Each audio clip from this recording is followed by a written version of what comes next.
Iya, bismillah kita mulai ya teman-teman. Nanti nek suaranya tidak aman, mohon diingatkan. Insyaallah kita hari ini 2 topik, coba tak ringkas. Yang pertama kita bahas sedikit tentang Nabi Isa, terus yang kedua kita masuk ke topik Al-Qur'an. Yang pertama Nabi Isa, pengen ngambil hikmah dari masing-masing ini ya, masing-masing tokoh yang terlibat. Yang pertama, tokohnya itu Imron. Nek teman-teman ngeh di Quran ada ya surat Ali Imran. Highlight-nya cuman satu aja dari beliau, bahwasannya warisan yang terbaik, pendidikan yang terbaik kepada seorang ayah kepada keluarganya, seorang dari orang tua ke anaknya, itu akidah. Ya bukan bukan harta, bukan kedudukan, bukan bahkan ini Umar bin Abdul Aziz pernah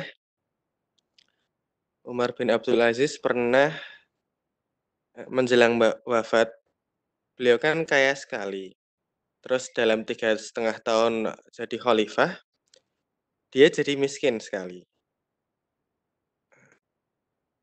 Karena benar-benar amanah dalam memimpin, sampai-sampai dikatakan tidak ada orang yang berhak menerima zakat.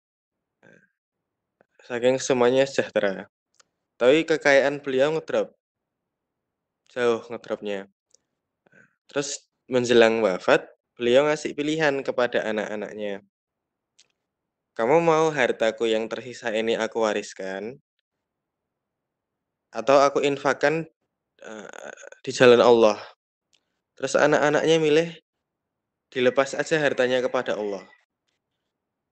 Mungkin kalau kita mikirnya kehilangan harta itu suatu kerugian. Atau misalnya ada sebagian orang yang mending invest, beli saham atau invest masukin uang ke bank. Aku pernah dengar ada tokoh nasional yang menyarankan ini kayak pensiunan-pensiunan gitu dia mending ngejual rumah, misalnya rumahnya laku 10 M, terus 10 M itu masukin ke bank, tiap bulan ya udah makan depositonya aja, makan bunganya aja. Jadi supaya safe dimasukin ke bank atau di-convert jadi passive income. Padahal kalau cara anak-anaknya Umar bin Abdul Aziz ini, mereka nggak nitipin hartanya ke bank, mereka nggak nitipin hartanya ke aset, tapi mereka nitipin hartanya ke Allah.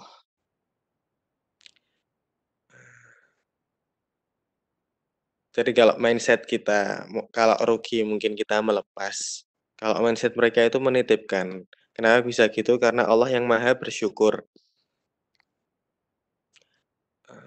Allah ngasih kita nikmat 1.000, kita baru ngembaliin nikmatnya 1, Allah kasih 1.000 lagi. Jadi kita nggak akan pernah bisa mengejar rasa syukur itu.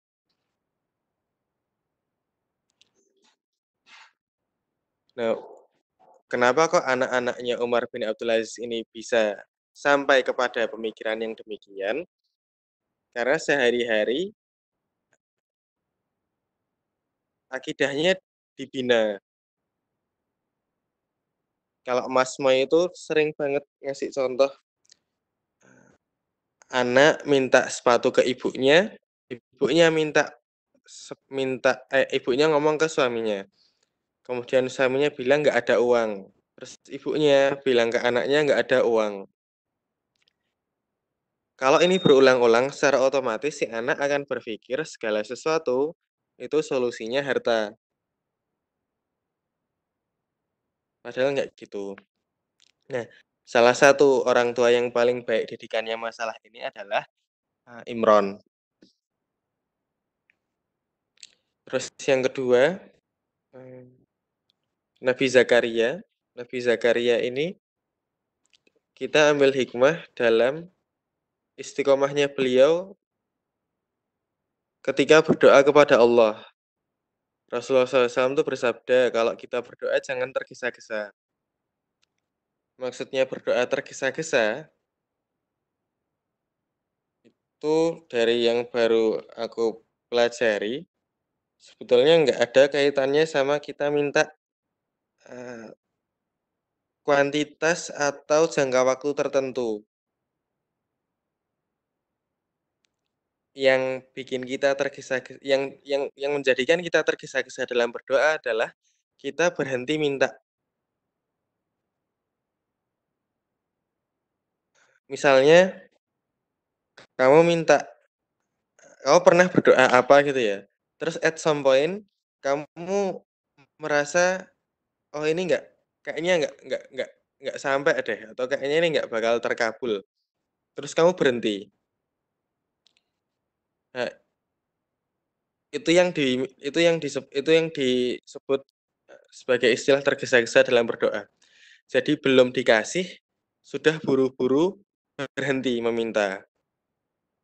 Jadi bukan cepet-cepet minta, malah malah tergesa-gesa dalam berdoa itu baik. Jadi kita sering-sering meminta Allah, kita berlari dalam bermunajat kepada Allah, itu baik. Justru tergesa-gesanya kita berdoa adalah ketika kita berhenti.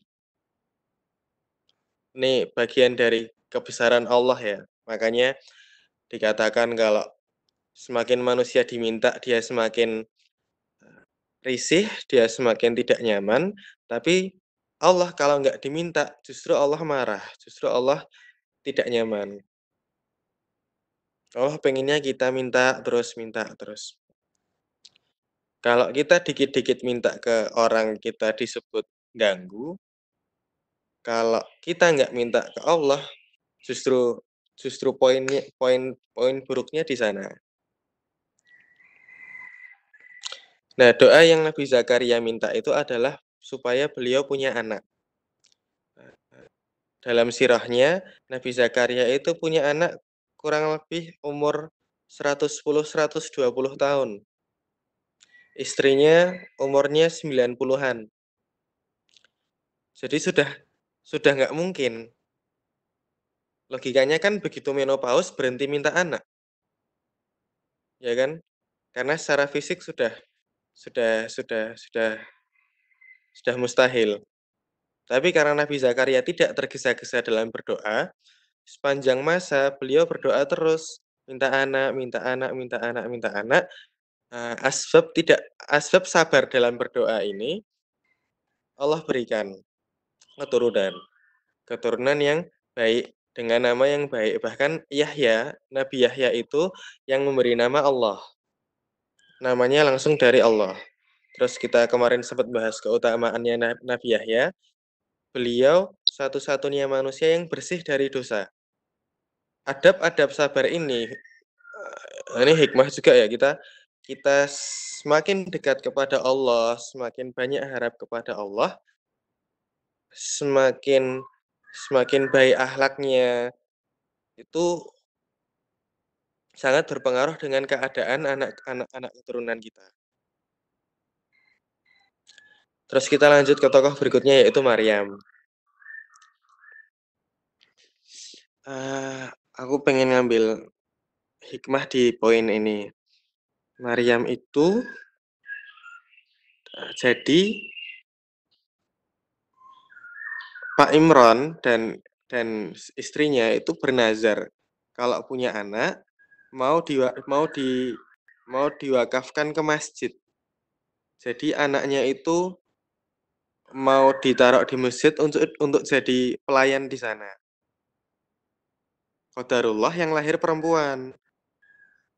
Padahal bolehnya itu laki-laki. Karena mungkin ada kendala di ini ya, interaksinya, kemudian apa namanya? Ya, pokoknya ribet lah karena sangat dijaga waktu itu interaksi antar antar lawan jenis, tapi karena sudah terlanjur bernazar, akhirnya tetap, diberikan ke masjid. Terus jadi Pak Imron tuh ketua takmirnya, malah Nabi Zakaria bukan. Pak Imron sama Nabi Zakaria itu satu zaman.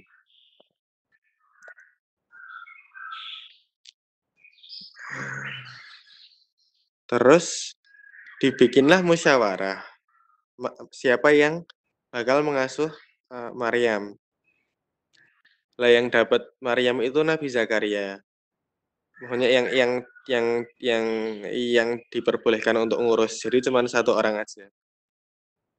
Yang kalau teman-teman, familiar dengan kisahnya, setiap kali diantar makanan, di dalam itu sudah ada makanan. Yang menarik adalah makanan yang ada di dalam itu beda musim dengan apa yang ada di luar. Jadi sekarang musim duren, yang di dalam buah apel. Duren nggak ada, Nabi Zakaria yang ngantar apel, malah di dalam ada duren. Berlaku seperti itu. Kenapa bisa demikian? Karena Maryam ini hubungannya dengan Allah sangat dekat. Semakin dekat hubungan kita dengan Allah, maka semakin terpenuhi kecukupan, kebutuhan kita. Terlepas kita ikhtiarnya seperti apa. Jadi kalau mau bener-bener habluminallah saja, hal-hal kayak gini lumrah. Istilahnya tuh karomah, lawannya istidraj. Karomah itu rizki yang kita dapat karena taat, istidraj itu hal yang dirasa menyenangkan atau hebat, tapi didapatnya karena maksiat. Kalau dalam bayangan kita, karomah dan istidraj itu harus yang ekstrim kayak terbang, sihir, jalan di atas air dan segala macam. Tapi sebetulnya di sini berlaku fungsi, berlaku esensi hakikat dari keutamaan yang didapat. Misalnya, ada orang yang ibadahnya di rumah terus dia bisa terbang. Itu karomah. Tapi kalau kita ibadahnya bekerja, kemudian Allah kasih nikmat berupa harta, yang harta itu bisa bikin kita naik pesawat atau bahkan punya pesawat, maka itu sama-sama karomah bisa terbang. Ya, kita punya makanan di dapur, asbab ibadah bekerja. Maryam punya makanan di hadapannya, asbab ibadah zikrullah. Sama-sama makan, sama-sama karomah. Jadi wagu kalau misalnya kita beribadah itu ngejar kesaktian. Karena nggak banyak sih, sebagian dari kita itu datang ke pesantren-pesantren menuntut ilmu agama karena mengejar hal-hal yang seperti ini. Kebal lah, segala macam. Padahal karomah aman dari rasa sakit misalnya, itu nggak mesti kulitnya keras. Bisa aja Allah hindarkan orang-orang yang berniat jahat ke kita sebelum sampai ke kita. Jadi kita nggak pernah tahu ada orang yang ingin mencelakai kita, itu sama kebalnya dengan orang yang dibacok nggak luka. Jadi kita yang penting ibadah aja, ibadah aja. Nggak perlu lihat ke sana. Kemudian untuk Nabi Isa alaihissalam sendiri, aku pengen nyeritain dua kisah. Yang pertama adalah ketika, oh ini nanti nanti aja ya. Waktu kita bahas kitab, kisah yang ini nanti dibahas. Aku mau cerita ini dulu aja. Jadi suatu ketika Nabi Isa itu sedang nongkrong di laut. Gimana ya, Be? Eh, bayangin kamu di pantai terus ada ombak gitu kan. Kamu kamu kamu duduk di pasirnya. Nah, Nabi Isa itu berdiri di lautnya. Eh, ya, bisa bayangin ya ada orang berdiri di laut. Nah, waktu itu ditungguin sama Hilal. Hilal itu Hewariyun yang paling eh, soleh. Ibaratnya kalau corone Nabi Muhammad, Hilal itu Abu Bakar. Hilal ini di Injil dia namanya Petrus. Hilal tanya ke Nabi Isa, wahai Nabi Allah, bisa nggak aku seperti dirimu? Maksudnya, bisa nggak aku ke sana juga? Nyamperin Nabi Isa yang lagi di tengah laut itu. Terus Nabi Isa bilang, sini aja. Nah, terus Hilal ini jalan kan di ombak gitu, tapi dia jatuh. Dia terus berenang. Jadinya dia berenang. Terus dia ke tempatnya Nabi Isa. Terus Nabi Isa tanya, kamu kok tenggelam? Ini kamu kok jegur? Kemudian Petrus bilang, sungguh aku takut sungguh aku takut tenggelam. Jadi ya emang karena hilalnya sendiri takut takut jegur, makanya dia jegur.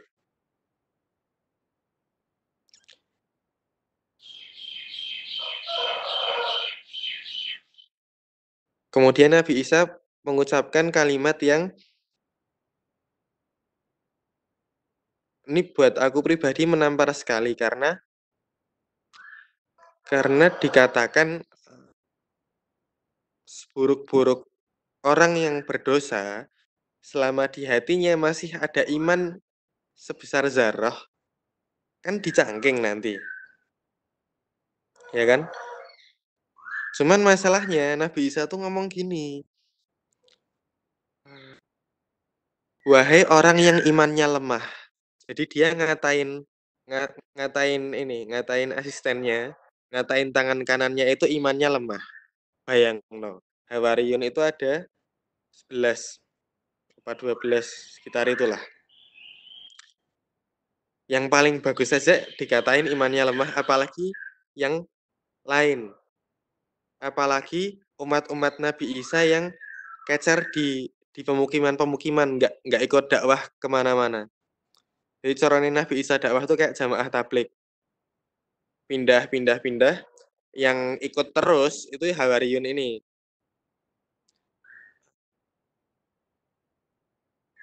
Mereka aja kayak gitu, apalagi kita.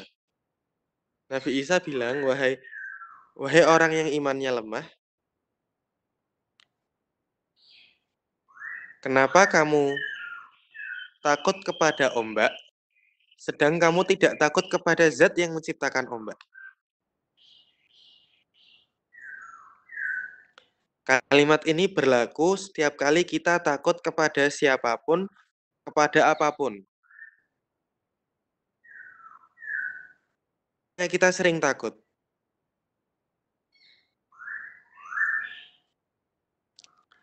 Kemudian Nabi Isa berkata,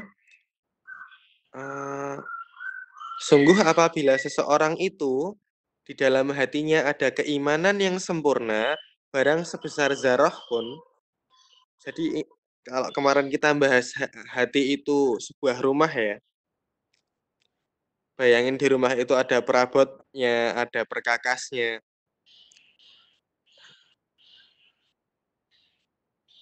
Kamu cuman punya gelas tok di rumahmu, kanggo nggak kira-kira? Jadi nggak ada jendela, nggak ada kasur, nggak ada gorden. Jangan gelas deh, neker neker, ada kelereng di rumahmu.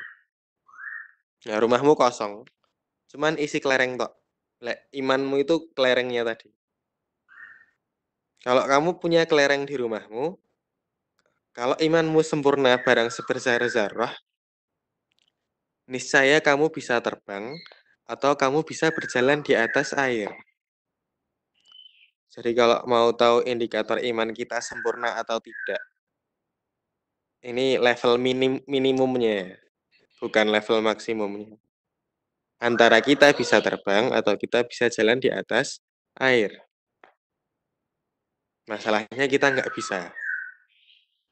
Dan yakin sekali bahwasannya iman iman kita, terutama diri saya pribadi gitu ya, karena aku nggak tahu jebul John Hilmi bisa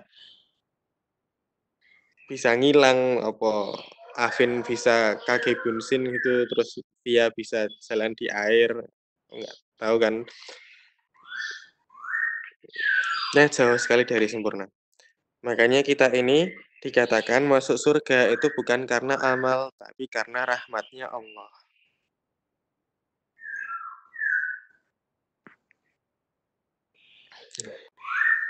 Sampai sini ada yang mau dibahas? Sebelum kita masuk ke Quran.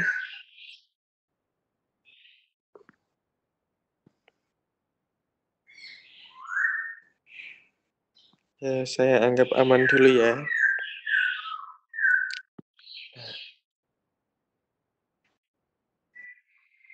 Mulai dari mana ya Quran? Ini aja. Al-Quran. Al-Quran itu mukjizat, ya, yang bisa dimiliki tidak hanya oleh nabi yang Allah berikan, tapi juga umatnya.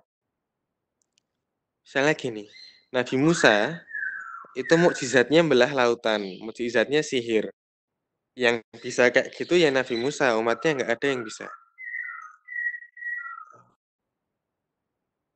Nabi Isa, mukjizatnya nyembuhin orang buta, kista, menghidupkan orang yang sudah wafat.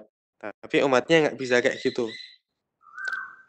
Rasulullah itu dikasih mukjizat Al-Quran, tapi umatnya berkuasa atas Quran itu. Keutamaan kita. Dan banyak-banyak bersyukur kita ini umatnya Rasulullah SAW. Terlepas kita harus hidup di zaman kayak gini, kondisi kanan kiri kita seperti apa, atas bawah kita kayak gimana. Tapi kata Ali bin Abi Thalib, zikir orang-orang yang Allah cinta itu nggak muluk-muluk. Ali bilang apa? Ali itu bilang cukuplah cukuplah kesenanganku, ialah aku menjadi hambamu. Jadi Ali cerita ke Allah. Kemudian Ali cerita, dan cukuplah kebanggaanku, karena engkau adalah Tuhanku. Jadi Ali itu nggak nggak ngejar soleh yang kayak gimana, nggak ngejar ibadahnya harus gimana, nggak ngejar tahajudnya harus berapa rokaat, tiap malam nggak boleh bolong, puasanya gimana, infaknya gimana, jihadnya gimana. Ali itu mencukupkan diri sebagai seorang muslim saja. Cukup sebagai seorang muslim itu sudah menyempurnakan kesenangannya beliau. Nggak perlu yang lain-lain. Kemudian kebanggaannya Ali bin Abi Thalib itu cukup dengan Allah jadi Tuhannya.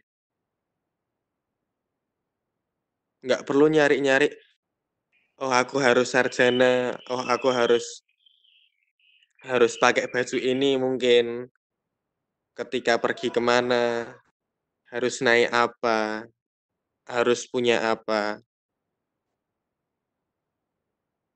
Nggak ada kayak gitu. Nah, eh, maka bersyukur gitu ya. terlepas dari kesederhanaan itu, seminimal mungkin keislaman kita, mukjizat Nabi itu udah nempel sehari-hari. Walaupun mungkin tidak kita sentuh, tidak kita baca, tidak kita amalkan. Tapi orang-orang soleh terdahulu, sesoleh apapun mereka, mereka nggak bisa mengakses mukjizat itu.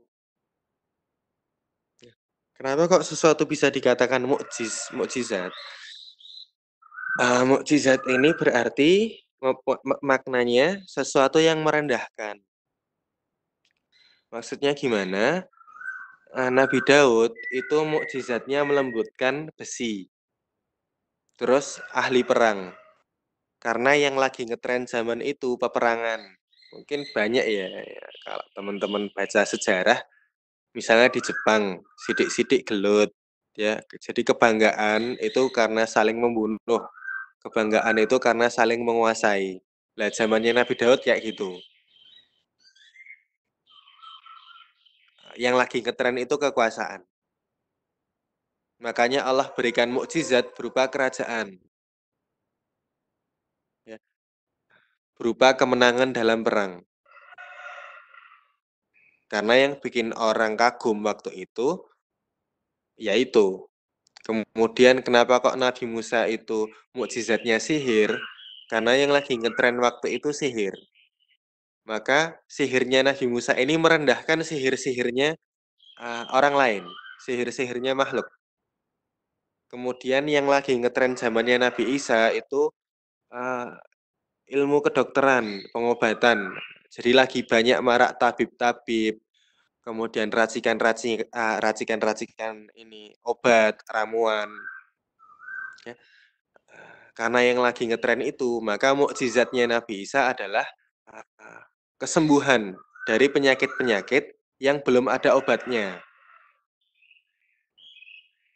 Jadi ketika ada tabib datang, wow bisa nyembuhin ini itu, tapi nggak bisa nyembuhin orang buta, Nabi Isa bisa. Orang mati bisa. Kista bisa. Waktu itu penyakit yang paling ditakuti kista. Yang bisa nyembuhin ya Nabi Isa. Maka pengobatannya Nabi Isa ini merendahkan pengobatan-pengobatan yang lain. Lah yang lagi ngetren di zamannya Rasulullah itu syair. Maka turunnya syair. Mukjiznya syair. Bahkan penyair-penyair bangsa Arab, kaum Quraisy yang kafir pun mengakui kalau kalimat Allah, kalimat Quran yang dibawa sama Rasulullah SAW itu lebih indah daripada apa yang mereka buat. Dan kalau teman-teman bertanya-tanya, masih relevan apa enggak? Sampai sekarang jawabannya masih. Karena syair itu ngetren sampai sekarang. Jadi kalau teman-teman ngeh, kita ini kan dialihkan dengan hiburan. Bentuknya macam-macam. Olahraga, gaming, kemudian vacation, barang-barang mewah. Tapi ada satu hiburan yang semua kalangan itu kena. Musik. Ya, sama syair. Ada orang yang pengen semangat dengerin musik. Ada orang yang lagi sedih dengerin musik. Ya kan? Ada orang yang lagi galau larinya ke musik. Ada orang pengen seneng larinya ke musik. Padahal kalau kita pengen seneng bisa lari ke Quran.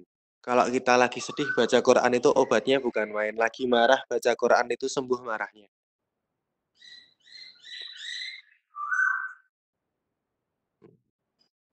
Pun Al-Quran ini dia juga merendahkan tren-tren para nabi sebelum sebelum zamannya Rasulullah. Kalau tadi kita bicara trennya Nabi Musa itu sihir, maka sihir ini tunduk di bawah Quran. Karena perlindungan dari sihir yang paling baik adalah bacaan Quran. Kalau kita bicara kekuasaan, ya kan? Kemarin sedikit dibahas, barang siapa mengamalkan isi Taurat, maka baginya kekuasaan, apalagi ngamalin isi Quran. Kenapa kok Rasulullah itu, eee, berjaya? Kenapa sahabat-sahabat setelahnya berjaya? Karena akhlaknya akhlak Qur'ani.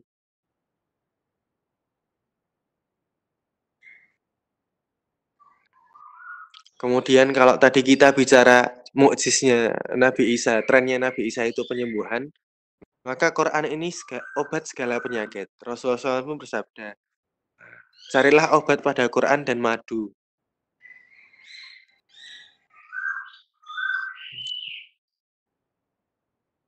Dan hebatnya saya tekankan sekali lagi, Quran ini kita punya akses, nggak perlu jadi nabi supaya bisa menggunakan, memanfaatkan, mengamalkan Al-Quran. Baiknya Allah, beruntungnya kita jadi umatnya Rasulullah. Itu sedikit pengantar tentang Quran. Kemudian, dari kitab-kitab utama itu mengandung syariat utamanya masing-masing. Kitab Taurat yang dibawa Nabi Musa itu, ya kalau teman-teman ngeh, rukun Islam kan ada 5, syahadat, sholat, zakat, puasa, haji. Nah, pada syarat-syarat keislaman jelas ikrar, ya kan? Pada setiap zaman pasti ada ikrarnya. Kalau kemarin ingat ceritanya Siti Hajar, waktu ada orang datang ke Mekah minta air, kemudian Siti Hajar bilang, ini punya umat muslim, bukan punya saya. Terus dijelasin umat muslim itu orang yang nyembah Allah, kemudian orang yang minta air tadi bilang, kalau gitu saya orang Islam. Maka ini sudah terhitung syahadat. Kemudian dalam kitab Taurat, syariat utamanya itu zakat. Bani Israel itu zakatnya 20%, kita 2,5%. Tapi sholat nggak diatur. Mau sakmutmu nggak masalah. Pengen sholat, sholat. Pengen puasa, ya puasa. Pengen haji, pokoknya pengen ingin dakwah lah kasarannya. Nggak ditekankan. Penekanannya ada pada zakat. Zabur kitabnya Nabi Daud, syariatnya Nabi Daud itu yang ditekankan perkara puasa. Kalau kita puasanya sebulan dalam setahun, kalau Nabi Daud itu puasanya sehari sekali, sehari puasa, sehari enggak. 6 bulan puasa, 6 bulan berbuka. Nabi Isa alaihissalam itu syariat utamanya berhaji. Haji itu penekanannya ada pada perjalanan. Jadi kita bersusah-susah untuk Allah. Dikatakan dalam hadis, bahkan perjalanan itu bagian dari azab. Kenapa bisa? Karena kita buang air tidak seperti biasa, kita makan tidak seperti biasanya, kita tidur tidak seperti keadaan biasanya, lebih mudah sakit, lebih mudah celaka, banyak tidak nyamannya dan segala macam. Maka dari itu, keadaan safar, doanya mustajab. Jadi kita diminta untuk keluar dari zona nyaman menuju Allah. Nah, Nabi Isa alaihissalam tiap kali mau dakwah, itu berlaku ketetapan bepergian. Mau ibadah ke puncak gunung, mau ibadah ke pantai. Dari kampung yang satu pindah ke kampung yang lain, berlaku kayak gitu terus. Sedangkan kita, kalau mampu saja. Jadi, kalau kita bicara mampu gitu ya, kita tidur kan ada atapnya. Nabi Isa alaihissalam itu seumur hidup tidur di alam. Kalau mau dihitung materi, mampu nggak mampu, lebih mampu kita.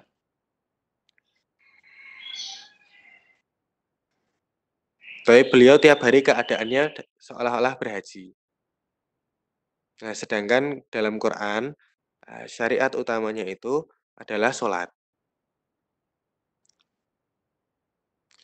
5 kali sehari. Yang harusnya 50, tapi pahala 5 kali sholat ini seolah-olah pahala 50 kali sholat. Tuh. Terus sedikit ini ya, sedikit insight tentang Al-Quran. Yang pertama adalah, mulai dari mana ya? Dari sini aja deh. Nah, ingat skema ini ya. Ya, Nah, pertama gini, kalau teman-teman bingung dalam membaca Al-Quran, dalam membagi topik-topiknya, dalam ayat-ayat Quran itu kan eh, rimanya berbeda-beda. Misalnya di surat An-Naba dari ayat 1 sampai ayat 5 itu rimanya on. Namanya tasa'alun, anin nabali azim, alladzi hum fihi mukhtalifun, kala saya'lamun, thumma kala saya'lamun. Dengan 1 sampai 5 rimanya on. 6 sampai 14 sampai 15 itu rimanya akhirnya ini Fatah kan, alam ardo mihada wal jibala autada wa khalaqnakum aswaja dan seterusnya. Nah, begitu rimanya ganti, dia ganti bab. Tuh. Itu satu. Jadi pembagian bab dalam Quran itu berlaku pergantian rima. Walaupun ada bab yang berganti tanpa rimanya berbeda. Nah, ini catatan. Kemudian ketika dalam satu bab itu ada yang rimanya berbeda, maka dia bagian dari kalimat selanjutnya. Misalnya tadi ya, amma yatasa'alun anin naba'il azim. Kan harusnya rimanya un, tapi ini ada yang rimanya im. Maka anin naba'il azim itu bagian dari kalimat yang ditutup pakai un. Jadi kalimat di bab pertama surat An-Naba itu ada 4, tapi satu kalimat dipecah jadi 2 ayat. Kalimat pertama amma yatasa'alun, kalimat kedua anin naba'il azim alladzi hum fihi mukhtalifun. Gitu. Ini yang pertama. Yang kedua, bab pertama dari suatu surat itu nyambungnya bukan bab kedua. Mungkin kalau teman-teman baca Quran suka merasa aneh kenapa kok artinya nggak urut. Karena urutannya itu bukan 1, 2, 3, 4, 5, 6, tapi berlaku 3, 2, 1, 0, 1, 2, 3. Bab, misalnya di surat Al-Buruj itu ada 7 bab. Bab 1 nyambungnya bab 7. Bab 2 nyambungnya bab 6. Bab 3 nyambungnya bab 5, kemudian inti suratnya itu ada di bab 4.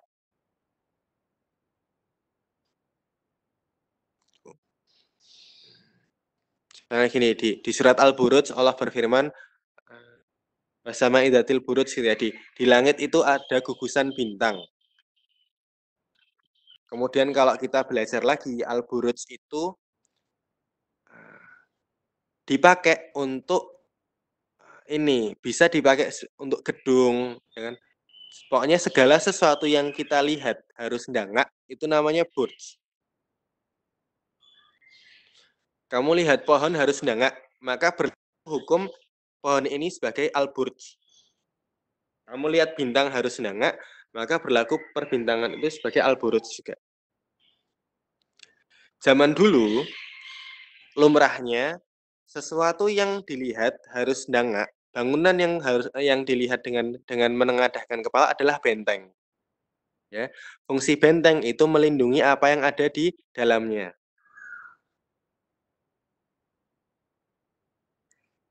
Kemudian kalau teman-teman baca ayat terakhir surat An-Naba, Allah menceritakan tentang Lauhil Mahfud, kitab yang dijaga.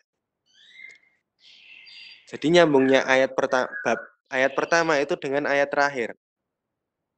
Ayat pertama Allah menyebutkan ada penjagaan berupa Al-Buruj tadi. Ayat terakhir Allah terangkan apa yang dijaga. Gitu ya. Ini aturan kedua. Bab 1 itu untuk bab terakhir. Terus berlaku pola yang sama ke dalam. Kemudian yang ketiga, bab pertama. Jadi yang pertama ini ya, yang pertama bab-bab di Quran itu dibedakan dengan rima. Yang kedua, dalam satu surat, kaitan bab pertama itu ke bab terakhir. Kemudian berlaku demikian dalam susunan ini, yang makin ke dalam, makin ke dalam, makin ke dalam. Kemudian poin ketiga, bab terakhir di suatu surat itu nyambung ke bab pertama di surat setelahnya.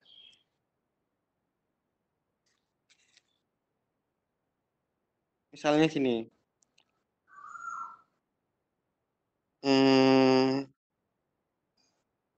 di, di ayat-ayat terakhir surat Al-Mursalat, surat ke-77, itu Allah terangkan uh,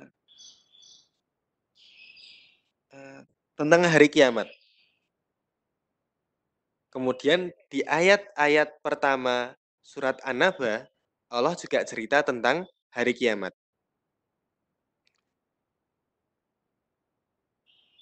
Jadi nanti kalau teman-teman visualisasikan value-value yang ada di Quran itu, dia berlaku seolah-olah rantai yang kuat. Jadi antar surat itu enggak, Dok. Antar surat itu kamu bayangin sebuah lingkaran. Nah, antar lingkaran itu bersambung. Nanti sampai Anas balik ke Al-Fatihah lagi. Maka kalau kita berpegang di situ, sungguh kita dalam keamanan, kita nggak bakal lepas dari keimanan, nggak bakal lepas dari keadaan yang baik, keadaan yang diridhoi Allah. Nanti kalau ilmu kita lebih, skema ini nggak cuma berlaku pada babnya, tapi juga berlaku pada setiap ayat, berlaku nanti juga pada setiap kalimat, berlaku juga susunannya pada setiap kata, bahkan pada setiap huruf. Jadi kenapa kok di surat An-Naba itu diawali dengan huruf Ain, kemudian diakhiri dengan huruf Alif? Kalau teman-teman mau ngitung ini ya, mau ngitung mat tobi'inya, kalau mau enggak terus kemudian apakah mat tobi'i itu dihitung atau enggak? Jadi akhirnya itu apakah huruf ba atau huruf alif? Kalau punya ilmu ke sana bisa. Cuman rasanya jauh sekali.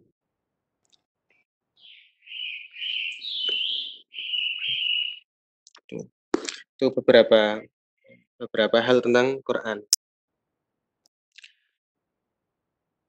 Terus ini kemarin sempat disinggung ya, Al-Quran itu terdiri dari 3 aspek. Yang pertama tauhid, yang kedua hukum, yang ketiga kisah. Terus beberapa surat itu punya keutamaannya masing-masing. Terus ketika ada riwayat atau hadis yang menyebutkan surat ini senilai seperberapanya Al-Quran, itu dihitung berdasarkan kandungan maknanya. Misal, Al-Ikhlas itu sepertiga Al-Quran karena isinya full tauhid. Karena 1 dari 3 bagian Al-Quran itu tauhid.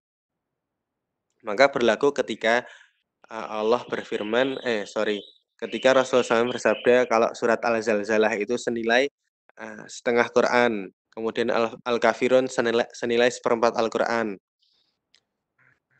Dan seterusnya, dan seterusnya. Sedangkan inti Al-Quran sendiri itu ada pada surat Al-Fatihah. Aku minta izin nambah waktu ya.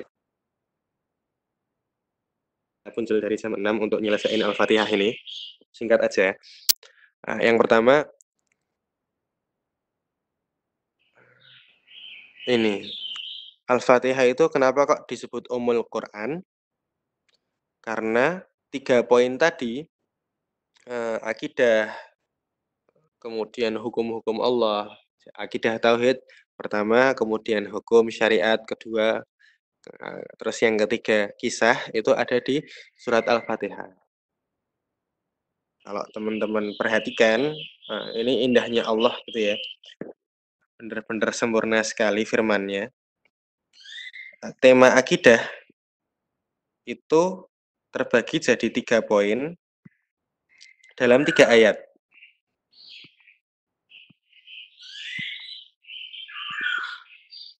Nah, kemudian hukum itu terdiri dalam 3 poin,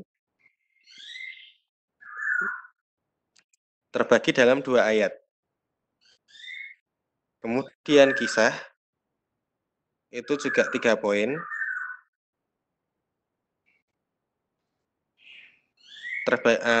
terkandung dalam 1 ayat. Jagoan. Pertama yang akidah. Kalau kita bicara akidah itu intinya ada 3. Uluhiyah, rububiyah, kemudian asma wa sifat. Kalau bingung, uluhiyah itu bagaimana kita memposisikan diri kepada Tuhan.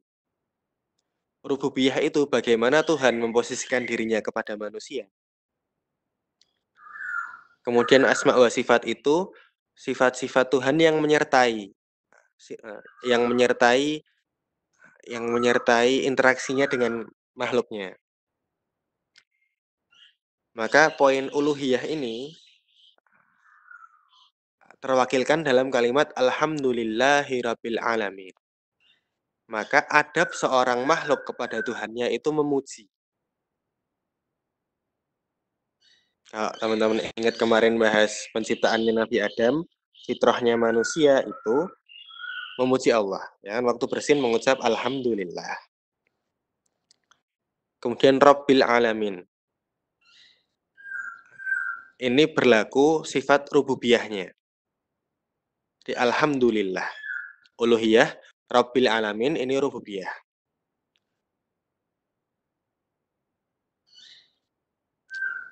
Ini sedikit ya, flashback ya. Allah itu artinya sesembahan. Sifatnya Allah berhak disembah.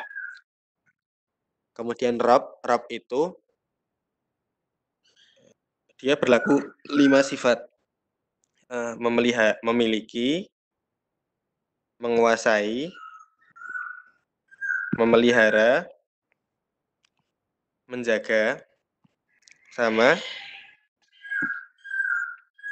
sini apa ya? Memperbaiki.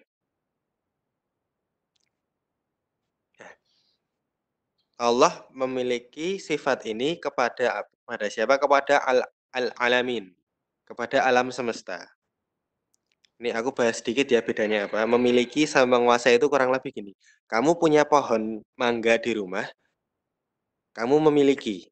Tapi kamu nggak bisa nyuruh pohon mangganya berbuah sekarang. Karena kamu tidak menguasai. Teman-teman jadi ketua divisi mungkin di event kampus atau di organisasi. Terus teman-teman minta tolong seseorang untuk mengerjakan sesuatu. Maka kekuasaan kita itu ada dalam lingkup jabatan kita. Kita bisa berkuasa atas seseorang, tapi kita nggak memiliki dia. Saya di KMAP Mbah Kaum itu berkuasa atas jajarannya, tapi kan jajarannya bukan punyanya Mbah Kaum. Maka sifat memiliki dan menguasai ini tidak bisa berkumpul pada suatu benda untuk seorang makhluk. Nah, kamu nggak pernah. Mungkin kita bisa punya sifat memiliki dan menguasai, tapi pasti dalam hal yang berbeda. Sedangkan Allah itu semuanya Allah miliki, semuanya Allah kuasai. Kemudian memelihara ini sifat ketika Allah menumbuhkan, mengembangkan makhluk-makhluknya. Jadi dari biji terus tunas, terus jadi pohon, jadi buah. Maka Allah pelihara supaya prosesnya terjamin.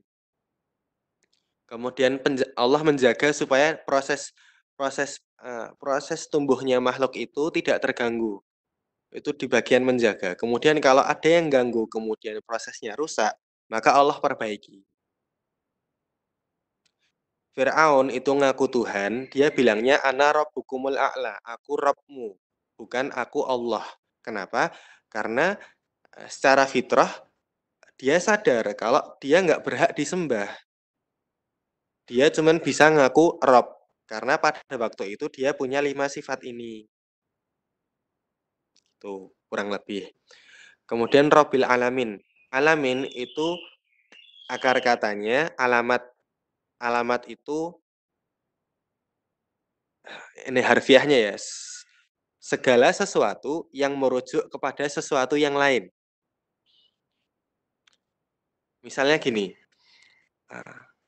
rumah Neni warna hijau, rumahnya Ridwan warna putih. Maka hijau itu alamat rumahnya Neni. Putih itu alamat rumahnya Ridwan. Kalau dibalik, putih bukan alamat rumahnya Neni. Ya, hijau bukan alamat rumahnya Ridwan. Kalau kita tanya John Hilmi ada di mana? Kemudian kita katakan ada di Kopi 9. Kemudian ada tuh ciri-cirinya, jalan apa, lantainya ada 2, kemudian interiornya industrialis. Maka semua ciri-ciri ini itu berlaku sebagai alamat untuk Kopi 9. Tapi kalau lantainya bukan 2, maka dia bukan Kopi 9. Ya. Jadi tidak pernah ada makhluk yang alamatnya itu ini, apa namanya, sama. Tapi segala sesuatu yang ada di alam semesta, itu merujuknya pasti ke Allah. Kalau tadi kita bicara hijau bukan rumah rumah si A, putih bukan rumah si B, tapi ketika kita bicara eee, hijau itu juga lari ke Allah, putih itu juga lari ke Allah. Rumah yang lantai 1 dengan yang lantai 2 semuanya akan berakhir ke Allah. Langit ketiga dengan langit keempat itu beda alamat, tapi langit ketiga dan keempat itulah alamat untuk menuju Allah. Kalau kita ringkes di ayat ini, alhamdulillahirabbil alamin, maka segala pujian itu harusnya lari kepada Allah, bukan kepada yang lain. Itu uluhiyah rububiyah. Kemudian asma wa sifatnya diwakili dengan sifat Ar-Rahman, Ar-Rahim, dan Al-Malik. Ini nggak perlu dibahas ya, kemarin udah. Terus tema kedua yaitu hukum. Maka hukum kita berlaku 3 poin juga. Yang pertama, iyyaka na'budu, hanya menyembah kepada Allah. Karena susah sekali, bahkan ini nilai yang aku pegang ya.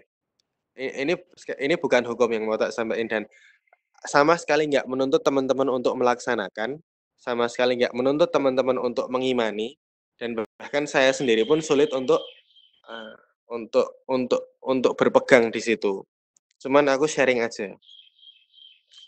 Semoga dengan, kita saling belajar ini, ya buatku juga dimudahkan untuk semakin mengamalkan. Kalau ada teman-teman yang mungkin setuju, juga semoga dimudahkan oleh Allah mengamalkannya. Hanya menyembah kepadamu. Menyembah ini termasuk dalam hal-hal kita cari kesenangan itu ke siapa.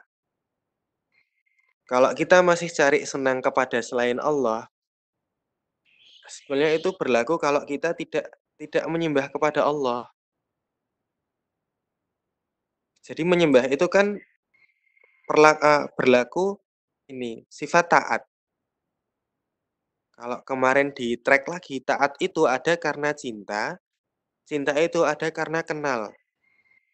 Nah, kalau aku nggak taat ke Allah, berarti kan aku cintanya bukan ke Allah.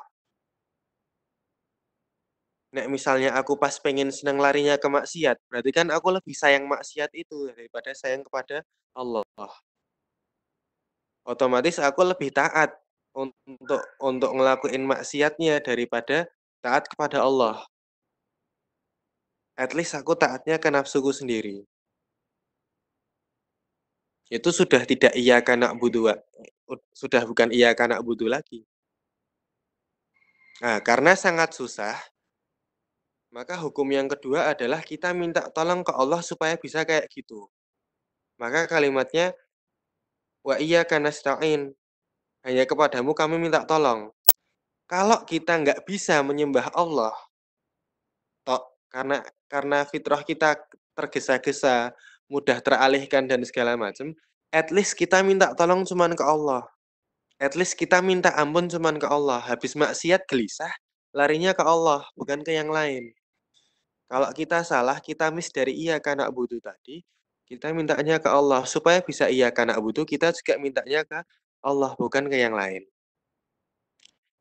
Adab-adab kayak misalnya teman-teman uh, dengar kajian terus cross check lagi, apa yang tok omongin tok cek lagi ke ulama yang lebih mumpuni, cek dalil sohehnya, hadisnya apa, Qur'annya apa, itu bagian dari merujuk kepada Allah, bukan kepada makhluk. Adab ini yang dijaga ulama-ulama besar. Imam Syafi'i bilang kalau aku salah jangan diikutin. Imam Malik bilang kalau ada yang lebih benar ikut dia aja.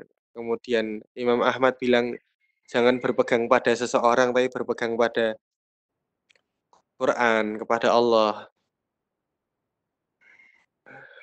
Ini yang Allah pengen di ayat iyyaka na'budu wa iyyaka nasta'in. Dua hukum dasar dalam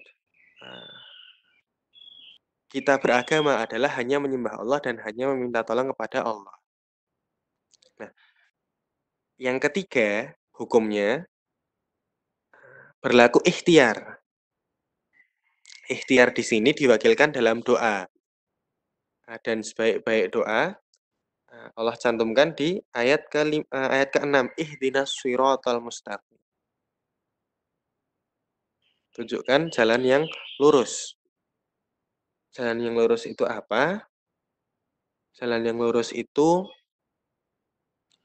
kita masuk ke poin kisah. Ada 3 poin ya. Poin pertama, kisahnya orang-orang yang diberi nikmat. Terus ada kisah orang-orang yang dimurkai. Kemudian ada kisah orang-orang yang zalim, sesat.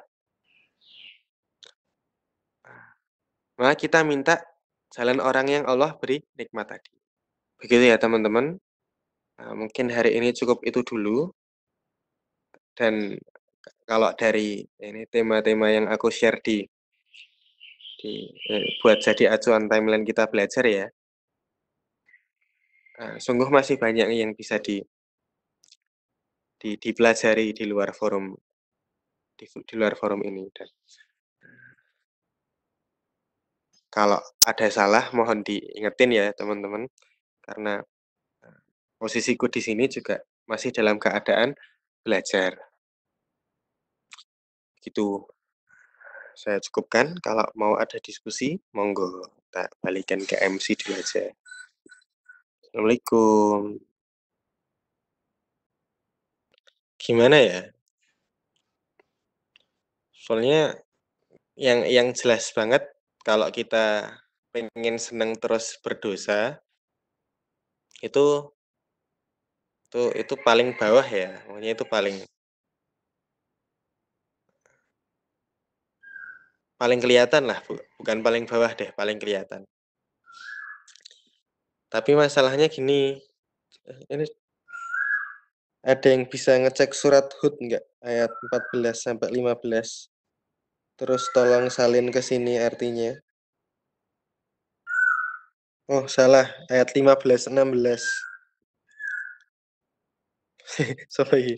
15 16. Maaf ya. Ayat 15 16. Jadi gini, Allah kan berfirman, barang siapa menghendaki kehidupan dunia dan perhiasannya, kami berikan kepada mereka di dunia dengan sempurna dan mereka tidak dirugikan. Jadi gini, misalnya kamu pengen mobil, kamu nggak maling, berarti kan kamu nggak berdosa toh. kamu nggak bermaksiat dalam menuju kesenangan itu. Tapi kan kesenangannya mobil, bukan Allah. Nah, ya kan? Nah, kemudian itulah orang-orang yang tidak memperoleh di akhirat kecuali lenyap apa yang telah mereka usahakan. Jadi kesenanganmu tadi itu mentok di dunia, di akhirat dapatnya cuma neraka. Kemudian kata Imam Al-Ghazali, apa itu dunia? Dunia itu segala sesuatu yang tidak dibawa mati. Jadi kalau kita pengen sesuatu yang nggak dibawa mati, yang nggak ada setelah kita wafat besok, itu dunia. Padahal nggak ketok dosa toh. Pokoknya nggak pernah ada kalimat fikih beli mobil dosa. Ah, misalnya kamu suka makan apa deh? Kamu suka makan Cak Yunus gitu ya, Pak. Kamu suka makan roti. Makan roti dosa enggak? Kan nggak haram. Tapi senang kita tuh menuju apa? Ini ya, apa? Ini tak kembaliin ke teman-teman untuk ngatur jarak sendiri ya. Maunya silahkan berijtihad untuk masing-masing karena perkara seneng seneng untuk Allah, seneng lari ke Allah itu ah, akan berbeda-beda sesuai dengan kadar ilmu masing-masing dan sesuai kadar amal masing-masing. Dan saranku belajar ya udah belajar aja. Nah, kalau ternyata nemu sesuatu yang oh ini salah, ya udah dibenerin apa yang salah. Kalau nemu sesuatu yang oh ini bener, tapi aku belum belum belum ngeh maksudnya apa atau aku belum mampu melaksanakannya, ya udah berkehidupan seperti biasa aja, beramal apa yang sekiranya bisa diamalkan. Nek beli mobilnya biasa aja ya. Ini intinya gini, belinya belinya tuh lari ke Allah apa enggak? Kamu beli mobil tuh ada poin akhiratnya enggak? Misalnya kamu ngasih rezeki ke dealer mobilnya. Nah, jadi niatmu beli mobil itu supaya yang jual bisa makan. Itu ada akhiratnya.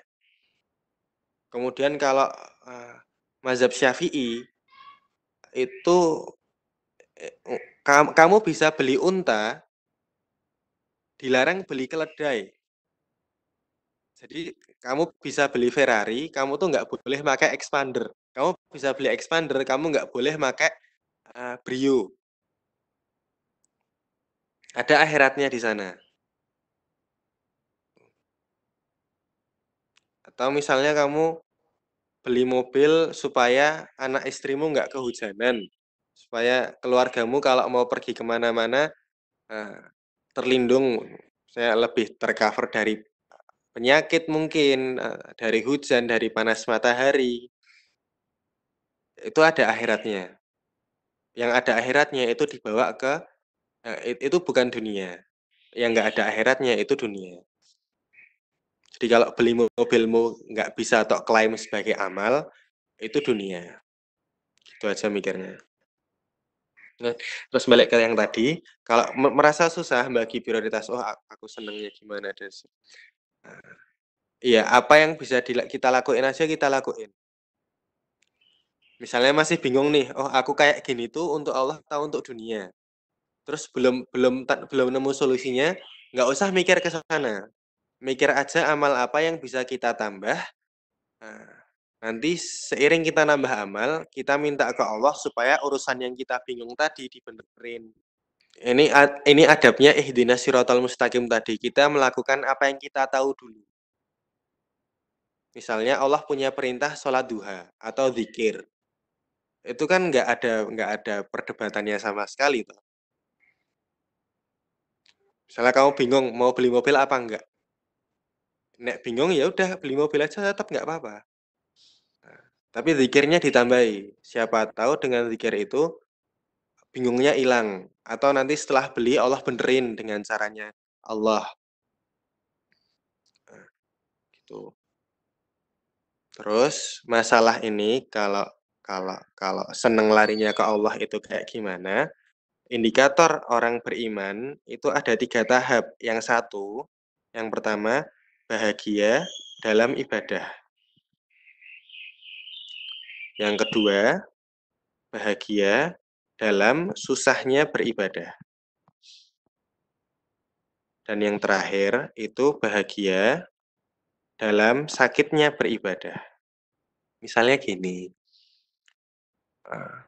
teman-teman belajar agama atau ini deh, ada kan orang yang belajar seneng, ada yang belajar bosen. Nah, orang yang seneng belajar itu imannya lebih baik daripada yang enggak. Tapi ini contoh satu ini ya, contoh contoh satu ibadah ya. Maksudnya misalnya kita seneng belajar, tapi waktu sholat pikirannya kemana-mana. Sedangkan orang yang nggak suka belajar tadi waktu sholat bahagia sekali. Ya bisa jadi di sisi Allah lebih mulia yang itu. Tapi ini kalau kita ngambil satu ibadah aja biar biar gampang. Tuh ya kita belajar. Ada orang yang senang belajar, ada yang nggak senang. Maka yang senang belajar itu dia dalam posisi level 1.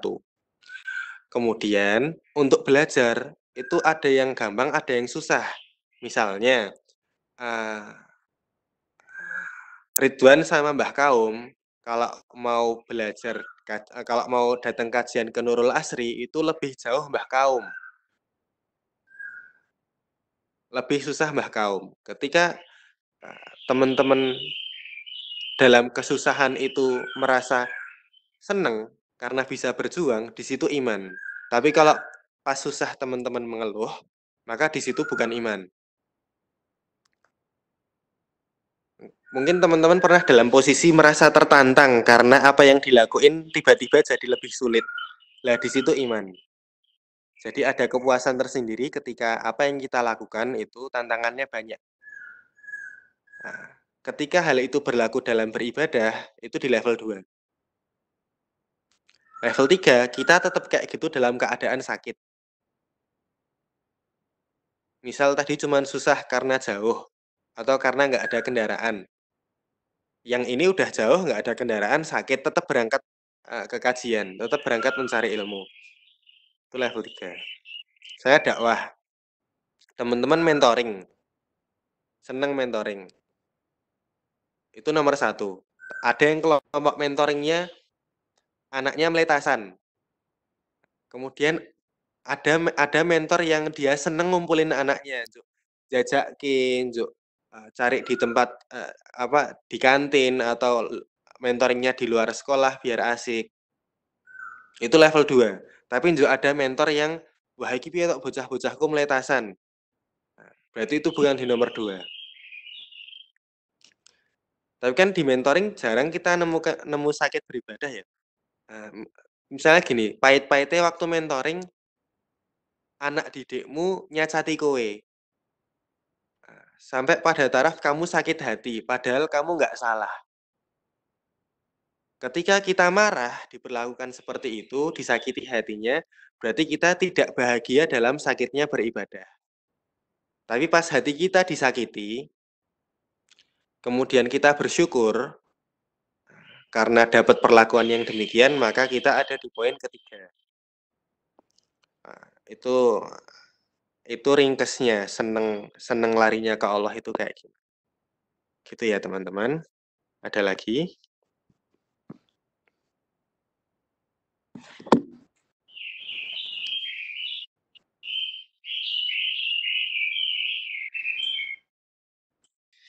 Saya tak out dulu ya.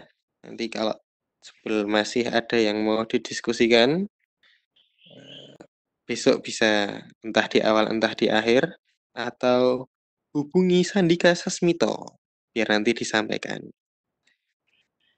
Iya langsung ya apa-apa ya sini. Dadah, selamat pagi.